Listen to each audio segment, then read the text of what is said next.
Hello listeners, this is going to be a fairly short talk today. Some of you may be jumping for joy at that, given that many of my other talks are quite long. Today I'm going to discuss the rule of 72 and the rule of 70, which are basically the same thing, as you'll discover very soon. Now, these are extremely useful concepts, or really just a concept. It's one concept really. It's really a very useful concept in many different situations. It's primarily used in finance and biology. Before I go on and explain what it is and why it's useful, I'll just mention that I actually encountered the rule of 72, or the rule of 70, back in high school in biology class, but my teacher didn't really go into any depth, and so I forgot about it. And I encountered it again once I became interested in finance, and it's often mentioned in finance, as you'll see in a moment. Now, why 72 and why 70? Well, the rule of 72, or the rule of 70, is basically used to calculate the doubling time in a particular thing based upon a rate of change. So the reasons we use those two numbers, 72 or 70, are as follows. It's basically to do with factors. So 72 has many factors: 2, 3, 4, 6, 8, 9, 12, 18, 24, 36, and of course 72. So there are lots of useful numbers there. And you may have noticed there, quite conveniently, between 1 and 14, the only numbers that are missing are the following: 5, 7, 10, 11 and 13. Now 5, 7 and 10 just happen to be factors of 70. And there's not really very much difference in the accuracy between using 72 or 70. So we basically choose the one that has a factor that we can use. So how does this work? Well, for instance, imagine we're trying to calculate the amount of time it will take for something to double or halve.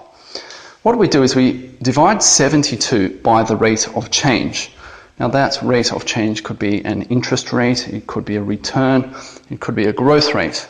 So let's take a return. Imagine you have an investment and you get 6% as a return per annum on that investment. So how long will it take to double that investment? Well, you take 72 and you divide it by 6, and it will take 12 years. It's that simple. Now let's go the other way. Let's imagine halving the value of something. So let's look at inflation. Imagine inflation is only 3%.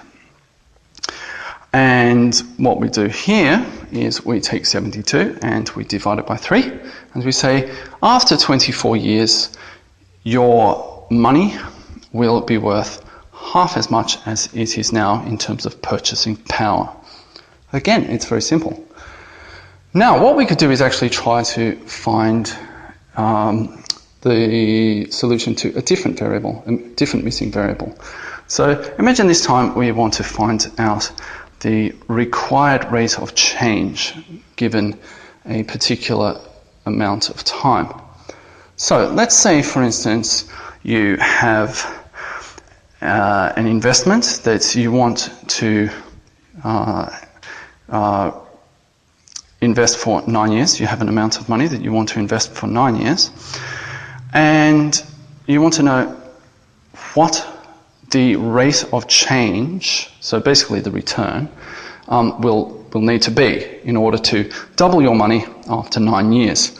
So you take 72 and you divide it by 9, that's the number of years, and you get 8. That's an 8% return that will be required in order to double your money in 9 years. So again, it's very simple.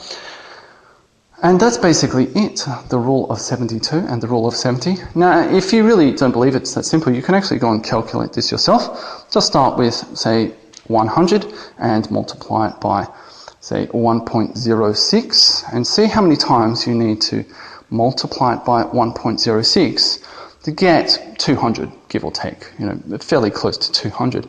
And you'll actually find you'll need to do that 12 times. So 6 times 12, 72.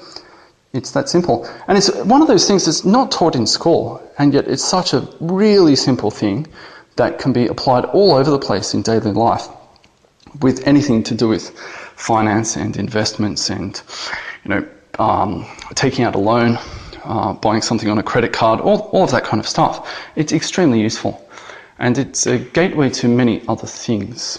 All right, so I hope you have learnt something today, and I hope you've enjoyed this. Thank you for listening. Bye-bye.